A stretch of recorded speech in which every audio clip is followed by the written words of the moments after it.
National highways పై ప్రమాదవశాత్తు వన్యప్రాణులు ప్రాణాలు కోల్పోతున్న పరిస్థితి జంతు ప్రేమికులను కలవరపెడుతోంది. తెలుగు రాష్ట్రాల్లో ఒకే రోజు ఒక చిరుతపులి, మరో పెద్ద పులి ప్రమాదవశాత్తు ప్రాణాలు విడిచాయి. పల్నాడు జిల్లా సిరిగిరిపాడు గ్రామ సమీపంలో పులి, కర్నూలు జిల్లా ఆదోని మండలం కుప్పగల్లు రైల్వే పరిధిలో చిరుతపులి మృత్యువాత పడ్డాయి. పల్నాడు జిల్లా సిరిగిరిపాడు గ్రామంలోని అటవీశాఖ చెక్పోస్టు సమీపంలో జాతీయ రహదారి 565పై మంగళవారం ఉదయం గుర్తు తెలియని వాహనం ఢీకొని పులి మరణించింది. 12 ఏళ్ల వయసున్న టైగర్ 80 అనే ఆడపులిగా ఫారెస్ట్ అధికారులు దీన్ని గుర్తించారు. సిరిగిరిపాడులో బీట్లోని మొదటి టైగర్ పాత్ వద్ద రోడ్డు దాటే క్రమంలో వేగంగా వెళ్తున్న ఓ వాహనం ఈ పులిని ఢీకొట్టినట్టు ఆనవాళ్లు దొరికాయి. వాహనం ఢీకొన్న తర్వాత కూడా పులి కొంత దూరం నడిచి వెళ్లి అక్కడ చనిపోయినట్టు పాదముద్రలను బట్టి అధికారులు నిర్ధారించారు.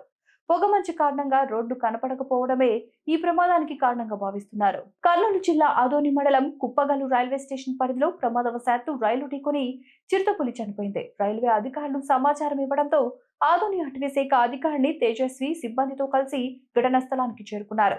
చిరుత కళేబరాన్ని స్వాధీనం చేసుకున్నారు. ఈ ప్రమాదంపై ఉప ముఖ్యమంత్రి పవన్ కళ్యాణ్ ఆందోళన వ్యక్తం చేశారు. ఈ రెండు ప్రమాదాలపై విచారణ జరిపి తక్షణమే నివేదిక అందించాలని అటవీశాఖ ఉన్నతాధికారులను ఆదేశించారు. ఇలాంటి మరిన్ని వీడియోస్ కోసం చూస్తూనే ఉండండి వేదిక టీవీ. ప్లీజ్ సబ్స్క్రైబ్ టు వేదిక టీవీ.